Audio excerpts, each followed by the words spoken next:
modim anochnu lach. Hi, everyone.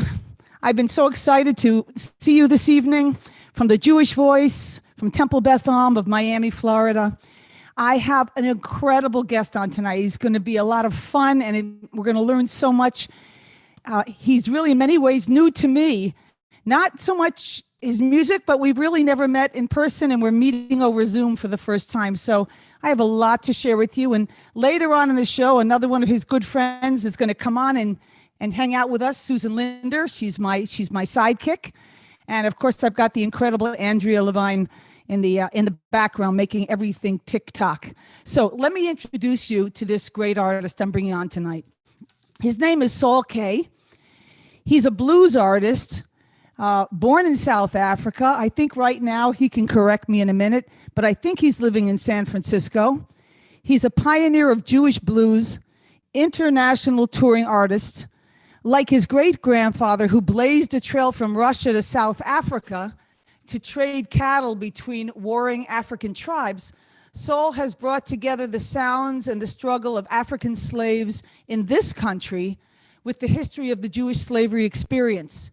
If you can imagine Muddy Waters, and if you don't know who Muddy Waters is, you can go on right now and quickly just, type him in. Great blues singer. Can you imagine Muddy Waters, this blues singer, meeting Shlomo Carlebach, who was a real chassid? You've got an artistic pair here, and he brings them together, those sounds, into a new modern Jewish music and bridging the gap between the Delta and the Torah. It is my pleasure, it is my joy to invite on to the Jewish Voice, Saul Kay. All right, thank you so much. How are you, Saul? I'm great. Nice to see you. Just got done. It's wonderful. Sukkah. It was schwitzy out here, but we're trying to get it done. You think you've got schwitzy? You should see what Florida's like.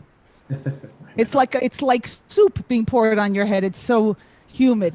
But we just finished having a major storm in the area. The thunder is still in the distance. So it's cooled off and the mosquitoes have come out to chat. Anyway, Saul, before we even talk anything about you and your music, would you play a piece that you think defines you, sort of, and then we'll get into it? I know that's a hard thing because you've written in so many styles, but something that you've either is new or older that you think kind of shares a little bit about who you are. Cool. Okay. Well, during the pandemic, I think a lot of us took it upon ourselves to learn something new. So I went into my son's room and I borrowed his ukulele. Great. I learned a couple chords, and I'm a big fan of singing nigunim, which are the wordless melodies. We'll talk more about that. But this is one that I wrote during this unique time in our lives. So this is where it represents where I'm at. Okay. Maybe you can see it. It's a little thing. There we go.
I love that. That was a, well, it's the, um, Ooh, we got some um, nice up there. Nice. right? Yeah. That's Oh, wow. beautiful. We're on piano jazz now. That was great. Yeah.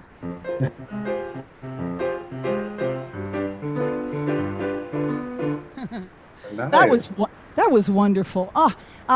As you were playing it, I felt a little bit of South Africa or Africa.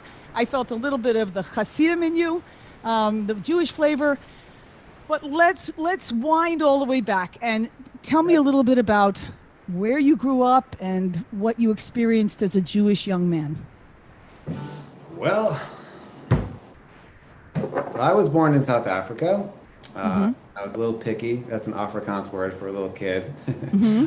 Came Okay. over here. There was a big flight of Jews leaving South Africa in the late 70s, early 80s. Right. Apartheid rise, and ironically enough, as it is, my parents decided to bring us to a less racist country to have a distance, right? So that's Oy. another thing we'll unpack later. But anyway, the intention was good, and my dad had a dream to go out west, to make it big. He'd watch some American movies, and that we came to, of course, where all Jews go when they first come to America, Brooklyn.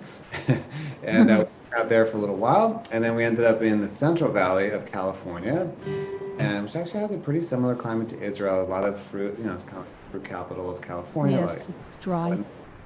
And I grew up there in Central California, and when I was, I think I was 10 or 11 years old.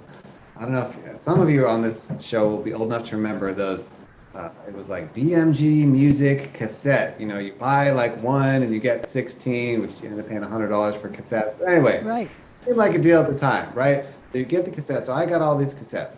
One of them was Blues Masters, and it had on Robert Johnson, Willie Dixon, Muddy Waters, Howlin' Wolf, B.B. King, Wow. Percy Sledge. I had never heard anything like this. I mean, it just, for some reason at that time in my life and the world, it just hit me like a ton of bricks. Like this was something so viscerally soulful. Like I literally wore out that tape. And so I've been playing piano since I was about 5, and I quit about 20 times because I didn't like to practice. But I did like to make mistakes and come up with new chord inversions and whatnot. So that kind of primed me for like more harmonic advanced like concepts and whatnot. But once I picked up the guitar around 11, 12, I really never put it down. It's incredible. Where did the Jewish stuff come in? Yeah, so Jewish stuff didn't come in for a long time. I basically, what happened to me was I went to England as a 12-year-old boy with my dad, and I saw James Taylor at the Royal Albert Hall. And I said, that's what I want to do with my life. It was like literally 1 second decision. That's it. So, went home, practiced guitar 3 hours a day, and then I went to music school at Berklee College of Music for a couple Oh, years. my sister went there. Oh, that's great school. And then I came back, went to UC Berkeley just because I didn't know what I was doing. And eventually, kind of a little side funny story. I got chicken pox at the age of like 25. Terrible Wow. chicken. I never had it. Had like Wow. 102 fever for 5 days, 104 fever. I remember going into the UC Berkeley like medical center, and they're like, sort of teasing, sort of not. Like, do you want to be the poster boy for chicken pox? I'm like, no, Wow. it was severe. But the week that I got chicken pox, I was supposed to take 2 finals at UC Berkeley in art history or whatever else it was. I had 35 music students that I was teaching, and I had 3 gigs. I was like, this is just crazy. The universe is sending me a message. Something's got to go, right? So of course I left and started doing music, and I was going to go back to UC Berkeley again, but I got an offer to tour China with a swing band. I'm like, go to UC Berkeley, tour China. Okay, I'm going to China. So I went Wow. to China, and I actually ended up going twice with this band, which was a really great experience. It was basically me, a couple other 20-year-old dudes, and a bunch of 60-year-olds. So we had this like awesome, mentorship of people who have been gigging for 50 years, and this unique experience of playing all along the Silk Road. So kind of fast forwarding through a bunch of years here. So then I came back, got into jazz really deeply. Like I started with Charlie Banacus, who's the guy that he taught Mike Stern, and he also taught Michael Brecker some theory from Leonard That's a whole other rabbit hole to go down, but that was a really fun period of my life. And then I just kind of I felt like jazz was such an intellectual music that the way people listen to jazz now, of course, it was punk rock really when it came out. It was like revolutionary. People were dancing. It was bawdy. It was in a bar. It was all that. But that's kind of like has become concertized. And so just, I mean, we'll have to see how it emerges in a few months. But definitely, when I was coming up, people would just sort of listen and politely applaud. And I thought, there's just got to be more to music than just appealing to someone's mind or having them, clap politely after a solo. Like I want Right. a more visceral experience. So I started getting into the blues, and I started traveling around the Western U.S. I had about 35 music students, and one day I just decided to surreptitiously fire all of them and give them away. So I called my buddy, hey, do you want some music students? He's like, sure, how many? I'm like, 35. Yeah, okay, cool. All right, and I quit. So I quit, bought a van, went on the road, and kind of did the whole jam band circuit of the Western U.S., played the Western Nine, I call them, from California to Montana, up and back, etc. Yeah. And played a lot of bars, played a lot of ski resorts. In fact, I went to a big ski resort in Montana, which is amazing. One day I want to go back there for sure. I stayed there for a month. I skied every day. I played après ski shows. I played at night. I played the Silver Dollar Saloon. Like this had this awesome time. I'm like, this is as good as this will probably ever get.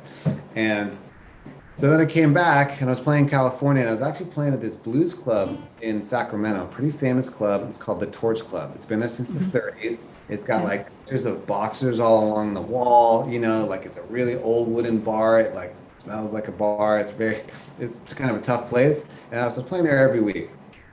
And one day I had a gig with my band, and it was a good gig. People were dancing, and we sold CDs back in the day. How old are you at this point? Oh, this was like mid 30s. Okay. Yeah. And so fast forwarded through a couple decades here, but I'm trying to give you as much as I can. No, So- you're doing good. Take your time. I'll interrupt you. You can add more later, but Okay, cool. Yeah, it's funny. Actually, I'm in the process of finishing up a book where I interview all these different artists, and so I Oh my literally goodness. told this story. I'll tell you about that in a minute. yeah. Okay. We did this great gig, and then the next day, I called the club owner just to thank her. Thank you so much. It was so great. She's like, your people don't drink enough alcohol. I'm like, oh, that's kind of odd. Okay, well, let's do another one. Okay, so we played again the next month. I was like, all right, everyone, get hotel rooms, get a drink. Everyone's dancing. We had a great time.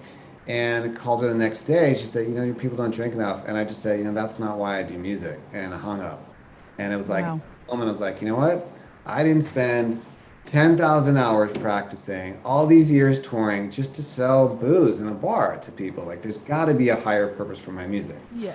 So, kind of rewinding, in 2001, a friend of mine had a band here in Berkeley, it's kind of across the bay over here, with a Jewish renewal community called Chochmat Halev. And they were kind of inspired by Reb Zalman and that Jewish renewal, which is also Shlomo sort of inspired part of that as well. Right. And he said, hey, you want to be in my band? I was like, absolutely not. I can't stand Jewish music. It's terrible. I don't want nothing to do with it. Because what I heard as a kid, the little Jewish music I heard was just not good. It was called this. I'm like, no, I don't want to do that. He's like, what? Like, just come and listen. And he had been classically trained, and he had also studied a bunch of Indian music at Ali Akbar College in Marin here in the Bay Area. I'm like, okay, let's try it. So the music was pretty good. I'll say it was pretty good. It wasn't easy, but what I saw happen, Rochelle, was we played every Friday, and I saw a community grow from like 10, 20 people to 400 people just dancing and singing and like having this just amazing spiritual experience. And it's so profound to see. And it was the music that did it. There was also a pretty dynamic rabbi or a couple rabbis there as well. So there was a lot of elements that came together, but it was just a powerful experience of seeing that and realizing, wow, maybe there's a need in the Jewish world for some different music, Like I didn't grow up going to Jewish summer camp. Like I once I got my bar mitzvah, I was like, I'm out, I'm done. So different than the stories I've been hearing. Everybody went to Jewish camps. Oh yeah. No, sorry. I went one summer and I hated it. I had been to California, cool summer camps, archery, music, horseback riding, and then I went to like Camp Swig, and it was just super clicky, and the music was terrible, and the vibe was not good. I'm like, no, like I was just really tuned into music as a young kid, and like I knew if I liked something or didn't, like pretty Right. quickly, you know. And I've never really been a joiner, so like if a bunch of people like something just because that's the thing to like, I'm not. You go the other way. I'm like, I'm not going the other way. Right. So, let's see where we're. Sorry. That's So cool. anyway, yeah. So you started playing with this band, and it was sort of the following of Zalman, and it was Hasidic and dancing, and they 400 plus people, and then what? And then I got invited to do a couple high holiday services with that community. We actually had to do it in the church because the shul wasn't big enough. So we covered the crosses and everything, but it was like 1,000 people would come, and Oh my gosh! it was just so powerful. And I remember kind of one of the big moments for me, Rochelle, was when I went to Israel when I was like 27 or something like that. And I remember going to the wall, the first time, and just it was kind of like I had my wall moment, which was like I felt the tradition was transferred to me in terms of ownership. It was like I had obviously inherited my parents' version of Judaism. I was like, wait, this is my journey. So I started on this journey. And then fast forward 10 years later, I actually ended up going to a yeshiva in Israel for a few weeks called Mayanot, which is all for Baal Teshuvas, which is, in case anyone's not familiar with that word, people that are like returning to Judaism, right? Which technically speaking, everyone is a Baal Teshuva. Like we're all returning. Like that's really the reality. But this is more like people, let's say, that left, or like me after my bar mitzvah, I was like, I'm out here. And so that was extremely powerful. And It so, had to be. yeah, and I had never really been in any kind of Orthodox environment or tried on that lifestyle or studied like Tanya or Talmud or any of this stuff. And I remember I was in a Tanya class at 7 a.m., which I've never been a morning person until I had kids, but definitely was not a morning person back then. And I'm sitting there and I'm trying to understand what he's talking about. And I was talking to the rabbi who's from Brooklyn. And he looks at me and goes, Saul, he says, there's a reason why you know who Muddy Waters is. And there's a reason why you're in my Tanya class. And you have to figure that out. I was like, maybe there is some esoteric connections I can pull from here, from there to make sense of this. And, I was so drawn to the blues because it was so just visceral, like really go back. I mean, there's some of the more produced blues, it doesn't have that effect, but like you listen to Howlin' Wolf, like if you listen to Son House, don't you mind people grinning in your face. You just singing, tapping his foot, and it's like your whole soul is stirred. Your soul is singing. Yeah, Yes, and your I soul is thought, singing. this is like prayer. Like, this is like, that comes from this praying, this gospel blues intersection. And so I started doing this Jewish blues thing really as a way to kind of explore my own relationship. And also as a songwriter, there's just an infinite wellspring of songs in the Torah. There's an infinite story of characters and caricatures, and everyone had extreme tourists and struggles and trials, and it's like it is a land of plenty if you're a blues writer or any kind of songwriter, right? So I started writing songs from the perspective of different characters in the Torah, trying to kind of embody them, take them on, like, all right, what did Abraham feel like? Like just to try it on. And so I kind of came up with some of my own midrash and things like that. And then I kind of got more into my own prayer practice. And I wanted to write melodies to deepen my connection. It wasn't like, hey, I'll write some melodies and then I'll get on the URJ stage and people will sing my song. Like that was not in my mind at all. I was like, I just want to connect to the tefillah and see where this goes, because I had always connected to the world through music. I remember when I was in 10th grade and I was learning biology, which is very painful. I used to sing the chapters into a cassette player. I would just riff and play and sing, and like that was how I connected to the world. So hey, if I can do it with, genetics, why can't I do it with Torah and tefillah? It's interesting you said that because, the way I learned Hebrew to really be a smooth reader was cantillation, because you were setting the words to music. Yeah. And I could read Hebrew, but to read it the way I read it now was all because of cantillation, because I The music set the words. So, all right, we have so much more to ask you, but I know everyone's dying to hear you play something. So go for it, Saul. Whatever you want. Just trying to think. You're really interesting, fascinating, and I'm very excited to be on with you tonight. And by the way, I'm a great jazz lover, because when I was 16 years old, I went to the University of Miami Jazz Camp where Ira Sullivan, may he rest in peace, just died.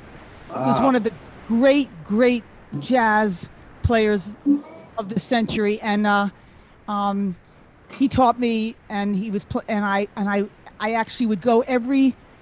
Forgive me, it was Shabbos, but I was in high school. My parents would take me every Friday night. I'd get all dressed up. I was like infatuated with the sounds and everything, to a club in Miami called the Lion's Share, where I would sit with my parents, have a soda, and listen to him for 3 hours until my I just soaked up jazz and then started playing jazz flute. Oh wow! Well, good So for I'm your a great. parents for taking you to the club. Good for them. I'm a great. Yeah. Oh yes, my parents were really hip, and they loved jazz. I don't think my mother understood much, but she loved being there, and my dad would start bringing. I have a huge record collection. I had Hubert Laws and Miles Davis. I have a big record collection that I've kept to this day. Nice. I love it. I still have some too, although we got rid of our record player because we didn't have small kids in the house. There's no chance. Yeah. It will come back. It'll go. Yeah, we've got one now. Go ahead. Let's see.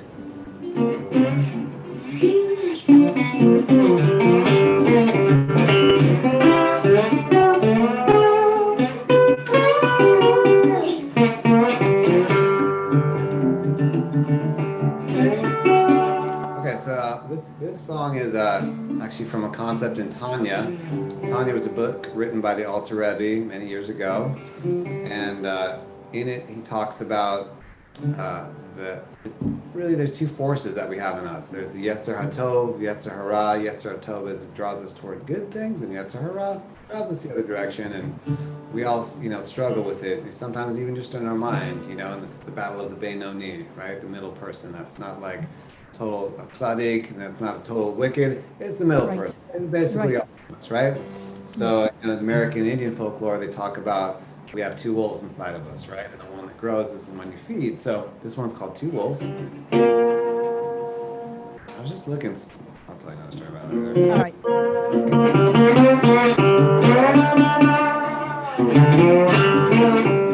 I'll put this down. Can you see this slide a little bit? There it is. Sounds great.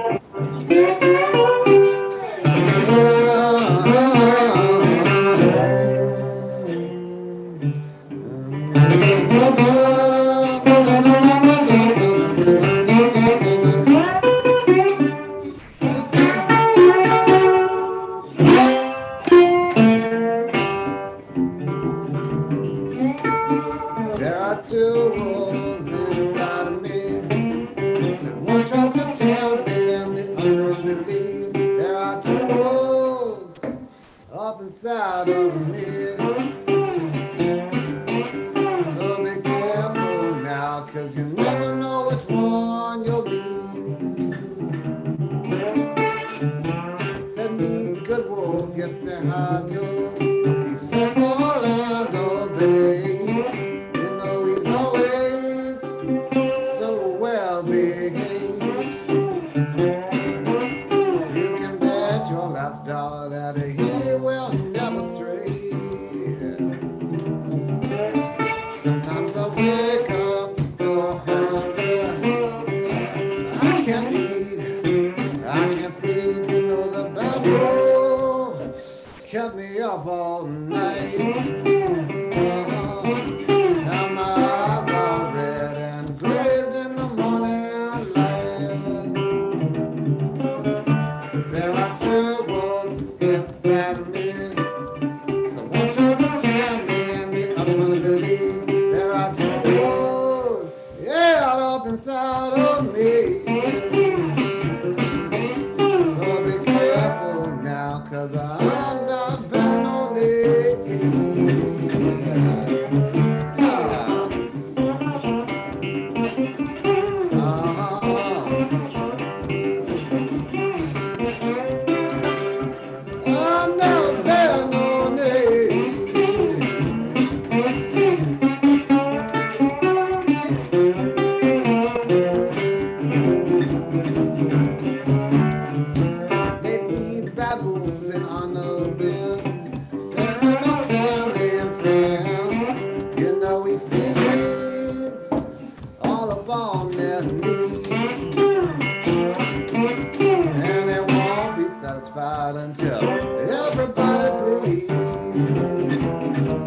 'Cause there are two wolves inside of me. One tries to tell me, the other one believes. There are two wolves, yeah, up inside of me. So be careful now, 'cause I'm no bear, no name.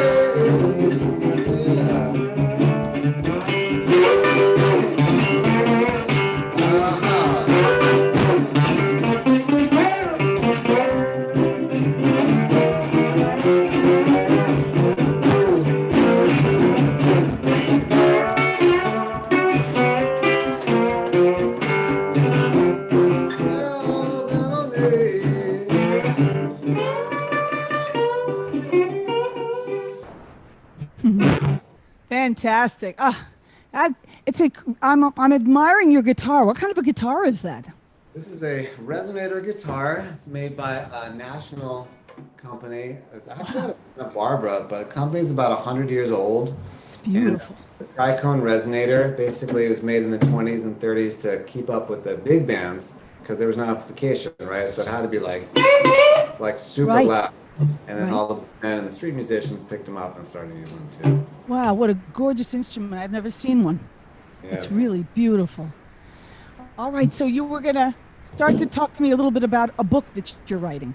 Oh yeah, so I've been writing this book, and I must apologize to all the artists. It's 14 artists. It's called This Gift. It's been like 3 years in the making, and I was almost done, and then COVID hit, and the world went crazy. So it's coming soon. It's coming soon. And the concept is, I interviewed 14 different artists on this path of Jewish music, for example, Craig Taubman, Rick Recht, Noah Aronson, Naomi Les, Billy Jonas, Joe Buchanan. Probably you've had all these people on your show, like all the kind of Most of the, oh, just one I haven't had so far that you mentioned. Okay, great. Yeah, Michelle Citrin's in there, Shira Klein, Nefesh Mountain, Eric and Donnie. There's a lot of people in there, right? And all the ones that I interviewed on this particular volume, I'd like to do 3 volumes ultimately, but this one, none of them work at a shul. Like none of them are Cantor soloists. They're all just totally freelance because that's kind of like one genre. And then I'll do another one where I interview all of the people that work at shuls, cantorial soloists, etc. And then I want to do a musical rabbi one too. So that's kind of the projection. But it's called This Gift, and it's amazing. I mean, David Swirsky's on there as well. Joey Weisenberg, and these are all my personal friends too, and they all just really went in deep into their story, kind of how they, like I did, sort of wove this odd path into this surprising, career of doing Jewish music and even tefillah. And it's been a lot of fun to write and a lot of fun to hear all the interviews, and it's coming soon. It's like 300 pages, so it Wow. started. Let me interview a couple friends, and then it just it grew. That's incredible. And where will we be able to find this book? It'll be on Amazon or easy anywhere you find stuff online. Fantastic. And of course, you'll advertise it again. That's wonderful, incredible. So tell me Saul, what is one of the more amazing moments in your musical career so far? If you could. Good question. Well, it's fun. There's a lot. As you know, there's so many. We're so blessed to do what we do. But the other day I was going through, or my iPhone occasionally just starts playing things on its own. I don't know if yours does this too, but it started playing this song that I wrote for a girl who had some sort of medical ailment. Her name was Neshama, actually. And it was this lullaby that I wrote. Like all these artists just contributed to her. And, they played it for her, and she just had some amazing feedback. And it was just so nice to really utilize the gift to just heal someone, right? There wasn't a financial thing or whatever. It was just like, here, this is a donation, whatever, enjoy this. And so when your music really touches someone, that's really where it kind of makes it all worth it. Because we're in our studios and we're doing our thing. We're kind of isolated, which now more than ever. But musicians in general, we work in our studios. And then when you hear something come back like years later, or that, this music really meant a lot to me, that's powerful. One thing I will say is, speaking of Joe Buchanan, one of my good buddies, he met me probably 6 years ago at a JCC in Houston. I was doing a show. It was like a cabaret style show that had all the black curtains and everything. And I did the show, and he comes up and he said, I recently converted, and I wanted to let you know that you and your wife's music were really part of my inspiration and part of my journey conversion. Wow, thank you. What do you say to that? So, so that was really nice. And We haven't even mentioned your wife, who's a great musician in her own right, Ilana, yes, what? and she's wonderful. We couldn't get her on tonight, but I'm going to ask her if she'll do a night with me. Oh, for sure. Yeah, right now is what usually when we pick up our daughter. But yeah, also, I mean, maybe it goes without saying, but like being able to lead Tefillah with her has been some of the most amazing experience that I've ever had. Right. Yeah. I'm going to invite Susan Linder, who loves you, to come on, and I'm going to ask her to request a song for me because I know there's one that she really likes. I always request songs like I forget how to play it, but well, I know, but I think this one. I don't think this one you're going to forget. Susie. Hi, friends. Hi, Hey, Saul. How you doing, man? yeah, good to see you.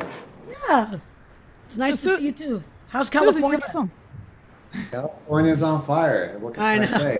Not Okay. near you, I hope, right? Well, would you like to see what the sun looks like? Yeah. I don't know if you can see it, but it's red. There's Wow. fires like 40 minutes from our house. There was one a mile from our house, but thank God we're fine. We're fine. What it is. California's burning up slowly. Wow. At least the wine vineyards are certainly taking a beating. Yeah, right now, yeah, that's what this smoke is about. But anyway, it is what it is. It is what it is. So, great Susie, I part- know you have a song you wanted. I love your Adon Olam.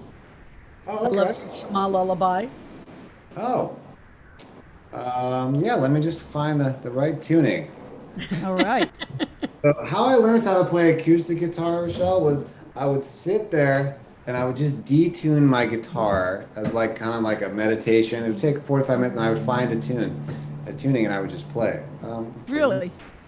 And So you wouldn't tune it to its basic keys, its basic almost E A D G B. yeah, almost never standard tuning until years. Never standard tuning.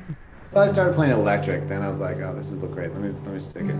But I did this gig once outside in the fog of Berkeley, and I had 13 songs and 12 tunings. And what was supposed to be a 30-minute set was like a 45-minute set. So I'm like, all right, let me just like streamline a little bit here. So I have some Right. All right, I'll play a Shema. So what are we tuning to right now? What key? This is G with drop C. Okay. One day I'll learn There's how your to do drop that. C. Right now I don't know how to do that, but I'll learn one day. You just dropped the C. Real quick, I'll tell you the story of how I wrote this one. Okay. Sooner and make sure we're like pretty close to tune. So Craig Talman, you guys probably know who he is. He's great. He was really nice to me earlier in my career and had me on a bunch of albums and stuff. And I did a lot of Friday Night Lives with him and whatnot. And he calls me up one day, and it's a classic Craig voice. He's like, "So," he goes, I love your 2 CDs, but there's no lullabies on them." Like, yeah, I know, Craig. There are no lullabies. He's like, "Well, I'm doing a lullaby album, and I need one from you." I said, "How much time do I have?" He's like, 24 hours. Click. Okay, cool. So I went home that night. It's back when I was living in El Sobrante, and it was a big rainstorm. I was downstairs, and the cricket got in my studio, and I did this like demo version of this song, this Shema song. And I sent it to him. He's like, "Oh, that's perfect. I'll take it." I'm like, "No, it's a demo. It's a demo. Don't take it." So that version has been on satellite radio for like 10 years. Fortunately, it's pretty good. I re-recorded, but learned a great lesson about sending your material before you're ready. Yeah, it's okay. Here we go. So this is a Shema lullaby.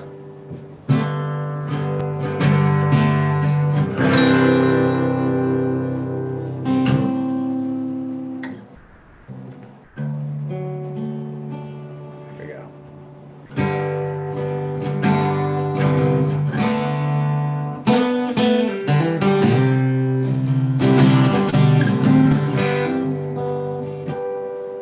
Good night,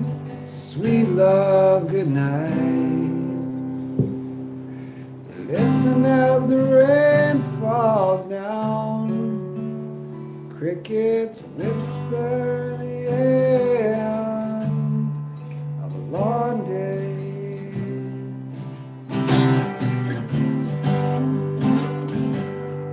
Shema Yisrael Adonai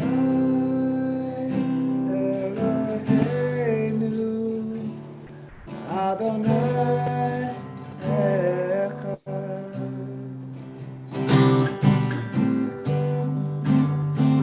All day long you dream of this moment when your head lays down to rest. Feel the pillow cradle your worries and fears.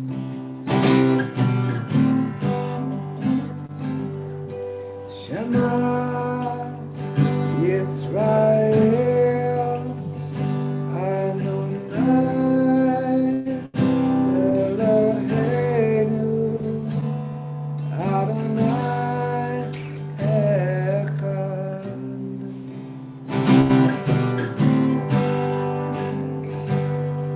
Sleep, it's time to sleep. I will see you tomorrow.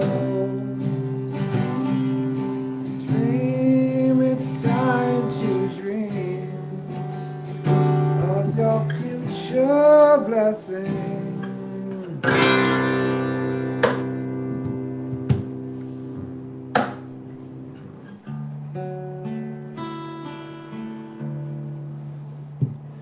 Finally, you close your eyes. I will sing you to sleep.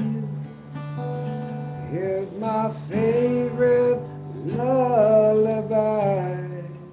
Good night.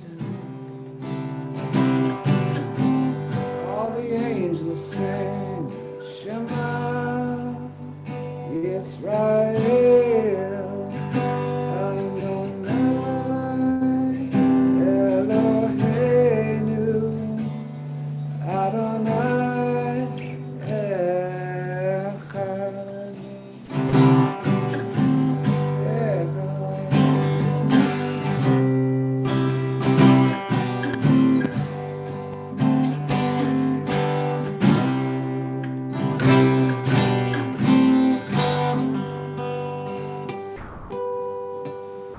You calm me down. That's beautiful.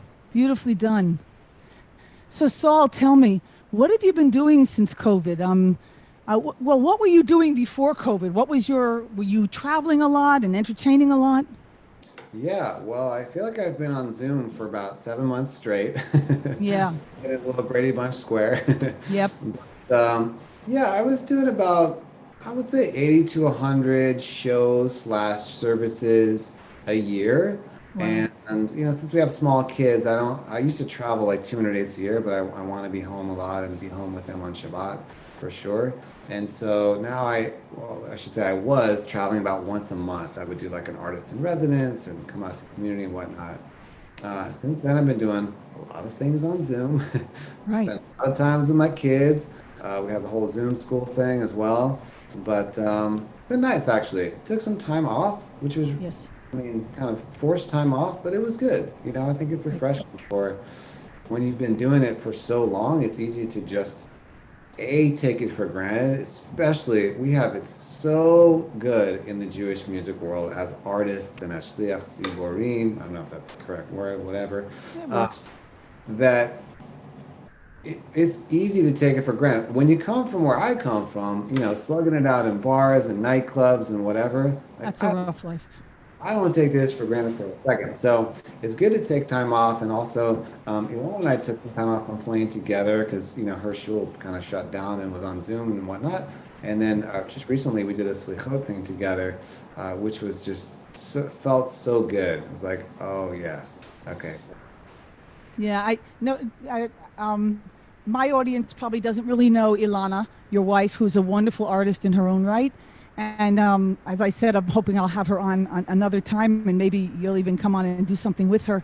But how did you and Ilana meet? Oh, it's a great story. Susan, do you know this story? I don't know. All I right. read it, but I want my audience to hear it. Okay, well, it's quite a story. There was actually an article about it in the J. It's pretty funny. That's what I read. It's all right. So they say when famous, concept, something happens three times, you need to pay attention. So I was playing a gig at the Fillmore here in San Francisco. It's like a pretty well-known venue on the West Coast. Maybe some people on the East Coast don't know about it, but a lot of rock and roll happened here. Black Crowes were playing. I was playing upstairs. Black Crowes, by the way, are Jewish, in case it's a kind of a fun Wow. fact. Talk to them about. They were looking very rabbinic. Had their beards really long. I was like, you guys are definitely Jews. Yeah, Robinson. Yeah, they started talking about their grandfather, whatever. It was kind of fun. But anyway, I was upstairs in the poster room. So those of you that remember those cool 60s posters like Led Zeppelin and like Big Brother and Holding Company with like the kind of like the dripping fonts and whatnot. Oh, yeah. All of those cool posters in one room. I mean, not all of them, but a lot of them, right? So I was playing upstairs and I was playing this song about Jeremiah the prophet. It's called Jeremiah's Blues.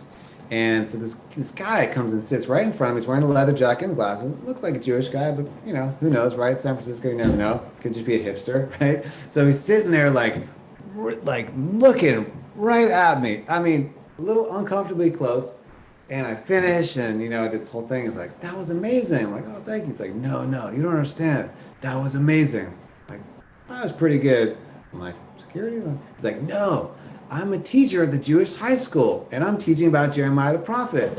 Like, oh, okay, I get it. All right, so we meet. So 30 seconds of the conversation, he says, hey, do you know my friend Ilana? She's a Jewish musician, she's cute. And I'm like, well, I had a girlfriend at the time. I'm like, well, I can't really take her number because I have a girlfriend. So thanks anyway. All good. The next day, I'm at a Judaica bookstore in Berkeley, on the other side of the bay. And I'm looking around, shopping, whatever. This girl comes down, a friend of mine, whose name is Alona. Her name is Alona. And I'm shopping. She's like, hey, do you know my friend Ilana? She's Jewish, she's a musician, she's cute. I'm like, that's really strange that you say that because someone asked me that last night. But I have a girlfriend, so I'm not going to take her number. That's, just feels weird to me. And next night, it was Saturday night, I was playing a Malava Malka in Berkeley. This guy's house, private residence, whatever, his doctor. And I'm sitting at the piano, and this guy walks up to me I had never seen before. My buddy Matt. Well, now he's my buddy. But then he just looked like, this baldish guy, kind of looked like Bruce Willis. He's like, hey, my name is Matt. Do you know my friend Alana? I'm like, shut the front door. Who is this person? This is crazy. I'm like, okay, I will take her number. Maybe we're just supposed to play music together. I said no. Third time I said yes. So I called her the next day. Said, hey, this might come from out of left field. It's really strange. 3 people in the last 3 days told me I should meet you. I'm a Jewish musician, so here's my number. Let's connect. So, of course, she didn't call me back. She did her due diligence. She called all her friends. And I was at the JCC actually here in Foster City with a big white touring van that I have with my picture on the back. One day I'll show you what that picture looked like. It was back in the rock and roll days. Different type of album covers, put it that way. So I'm there meeting with the program director of the JCC. And we're talking whatever about a gig and something. And I left, and Ilana was working out there. So she comes out of the JCC, sees my picture on the van. Hey, that's the guy that called me. Comes in, and then we kind of met in the lobby. Wow. Talk about the shirt. Yeah. So and the rest is history. Rest is history. How many children do you have? We have 2, thank God. That's wonderful. That is wonderful. Yeah. All right. Well, we're beginning to wind down in time. I know that Susan had asked about a Adonalum, but I want something a little more exciting than that. What else do you have up your sleeve? Sorry, Susan, unless you can come up with another one. It's pretty exciting. All right. But, I'll take your Adonalum. Up to you. Whatever's your show, Rochelle. I can up to. I mean, I wanted to hear a little more of the African feeling is. Oh, African. Okay, yeah. I got African. Let me find my guitar capo, and I will be able to play some African. I wrote a whole album in the key of E using a half capo. Yeah, I just bought one. All right. A half capo? Hold Half capo. on. So just one second. Absolutely. How are you, Susan? How you doing, Susan? I'm great. Hello. That's good. So, for those of you that don't know Susan, this is Susan Linder. She's an incredible artist, a shining light in the Jewish world of music, especially, well, I would say her greatest strength, at least, although she has written some very mature pieces, she writes a lot of music for young people. Her music is sung all over the country. She's won, what do you win? You win, what kind of awards are they? Parent Teacher Awards, Parent Choice Awards. Parent Choice Awards, right? She's had all kinds of accolades, and I'm just lucky enough to be able to call her my friend, my really good, deep friend. All right, did we give you enough time? Yes, I ran into my daughter on the stairs. The whole family's Oh. come. Good.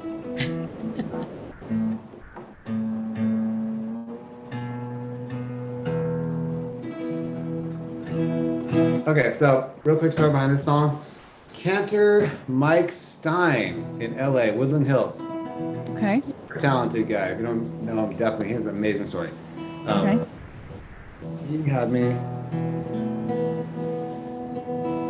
He had me to his shul in LA, and he's like, "Hey, you're from Africa. Don't you have some Jewish African melodies?" I'm like, "Actually, no." So maybe I should write some. So I kind of use this like 6/8 rhythm to do a Mizmor Shir as part of Psalm 92.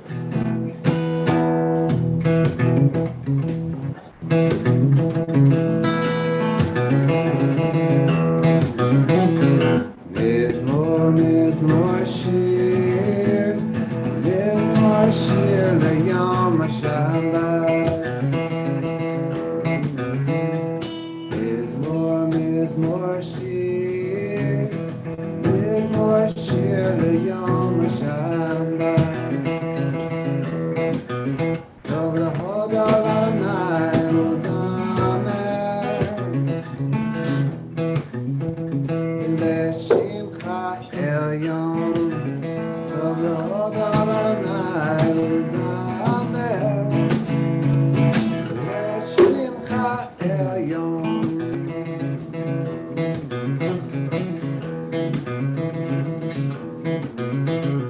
Mizmor, Mizmor Shir, Mizmor Shir LeYom HaShabbat.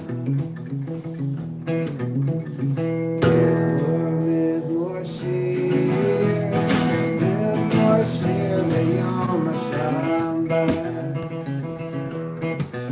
Tov lehodol Adonai uzamer, L'shimcha elyon. Tov lehodol Adonai uzamer, L'shimcha elyon.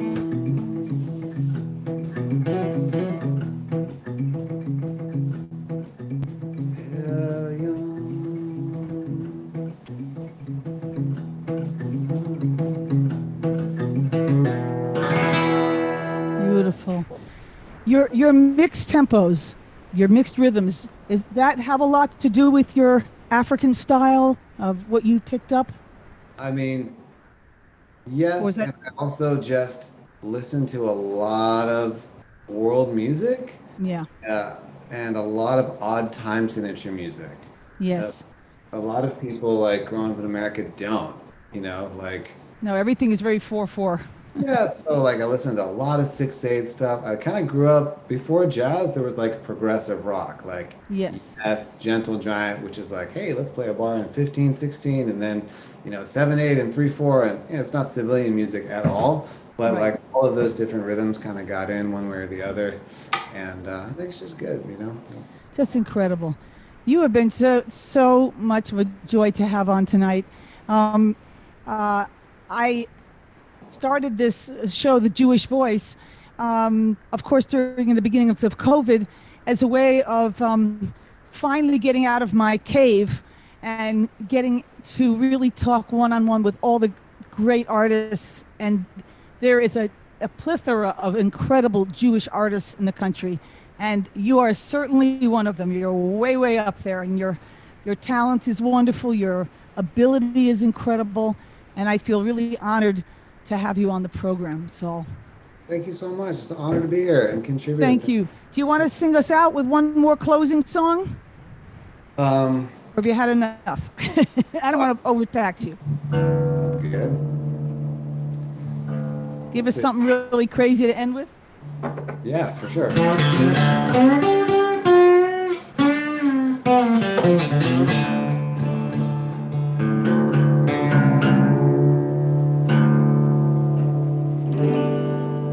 a few different directions to go, but okay. Well, first of all, I want to say Shana Tova to everyone. Shana Tova. Thank you. Tova should be a good seal for everyone. I think that we're pretty sure we can only go up from here, so I hope that everything goes Amen. well. Amen. And that as you know, the world gets more and more distracted and more fragmented, like these types of connections and reaching out, connecting to people in whatever way you can, being of service to people you know and people you don't know, and doing tzedakah and tefillah and teshuva really is palpably felt right now more than ever. So I just Yes, I so agree. I so agree. We so need to live as unselfishly as we can right now. We really need to help this world to find some sort of way to mend. yeah. I'm filibustering because in my mind I'm thinking of another song to do. Okay, it's all right. I'm gonna do another song. That means another guitar. Yes, ma'am. How many guitars do you own? Not enough. I only own a few that are actually in working order. The rest have been kidified. So Right. I have a couple of old. I love this guitar. This one's really incredible. Hold on a second.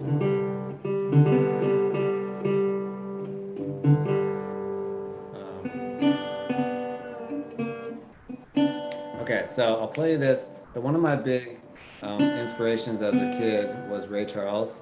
And I know it's kind of funny, white kid in the suburbs listening to Ray Charles, but he just spoke to me somehow, type of way. Well, that's a guy that certainly sang from his soul. Yeah, and so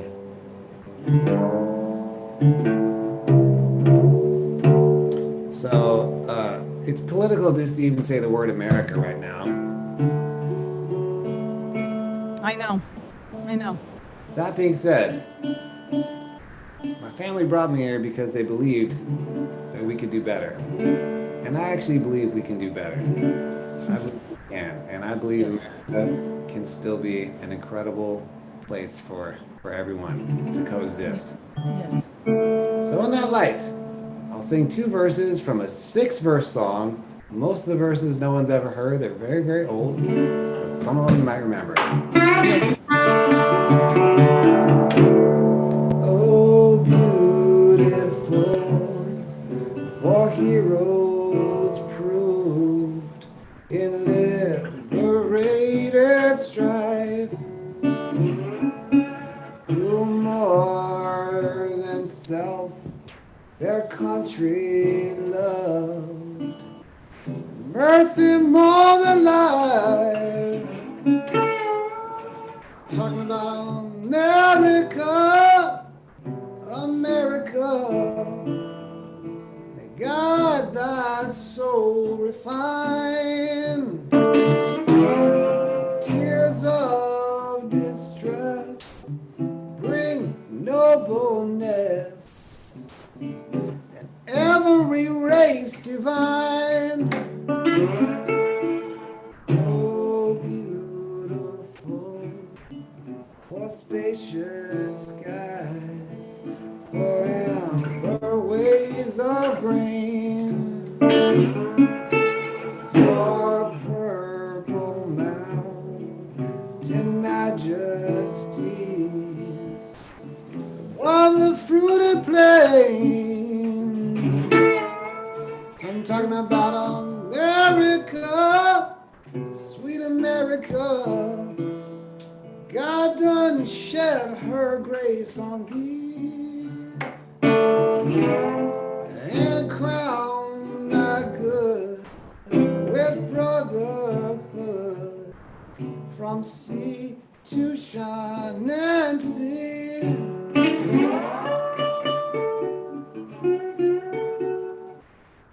God bless y'all. God bless America. God bless America. God bless you, Saul, and your beautiful family. Susie, I love you. Andrea, I love you. And may we know a kinder and sweeter time. And who knows, maybe some great, great music will come out of our pain and suffering. Oh man, thanks for having me.